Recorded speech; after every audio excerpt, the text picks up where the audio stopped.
Dyslexia is a language processing disorder. It is considered a learning disorder that affects a student's reading skills.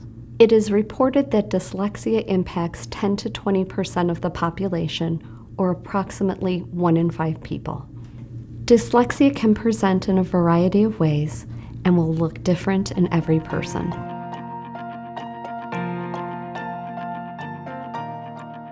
If your child is having difficulty reading, some signs you may notice are difficulty remembering sight words, difficulty spelling or spelling phonetically, difficulty in remembering names, letters, and corresponding sounds, cannot separate the sounds within a word, reading may be awkward, slow, or robotic, omits small words or parts of words when reading aloud, trouble finishing tests on time due to slow reading and writing, may be good with math but struggle with word problems, demonstrates low self-esteem or has school avoidance issues, or has a family history of dyslexia.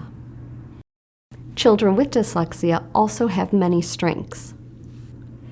They may have a larger vocabulary than their peers. They're curious and they're creative.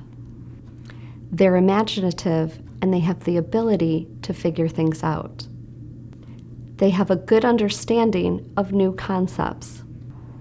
They have relatively strong thinking skills, imagination skills, and they tend to get the big picture.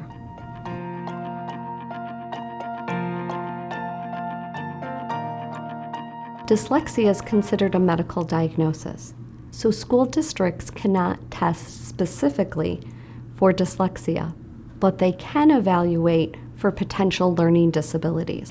If your child is struggling in school and you have concerns, contact the director on the Committee on Special Education. You would want to make your request in writing for a full CSE evaluation. When you request a full CSE evaluation, there will be many tests that the school will evaluate on. Some of them include phonetic awareness, decoding, spelling, reading accuracy, and fluency, reading comprehension. You can speak with a neuropsychologist, a clinical psychologist, or a child neurologist. These are medical professionals who are qualified to diagnose dyslexia. A diagnosis is not necessary to receive supports and services from the school district. It can be helpful in understanding your child's unique needs.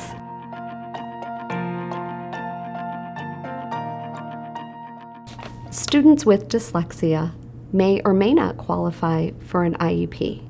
If not, you can ask about a 504 plan. Just because you get a diagnosis of dyslexia does not mean that your child will qualify for services through an IEP or a 504 plan. The school district will want to look at how their disability impedes or impacts their ability to learn.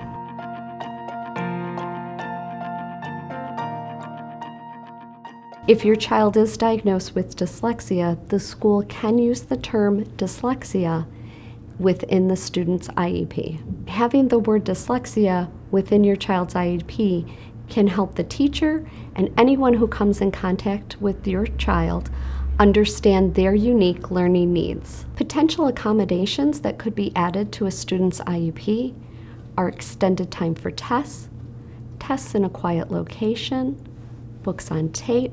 Students may even receive supports and services from a special education teacher so that they can differentiate their instruction to meet that student's unique learning needs.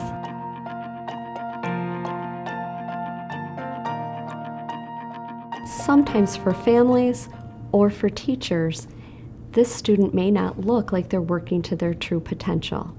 But don't let that fool you. This child is working 10 times harder than many of the students.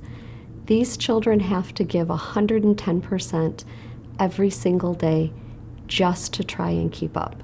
Having them evaluated or getting a diagnosis can be extremely insightful, not only for the family, but for the student themselves. Dyslexia is a lifelong condition.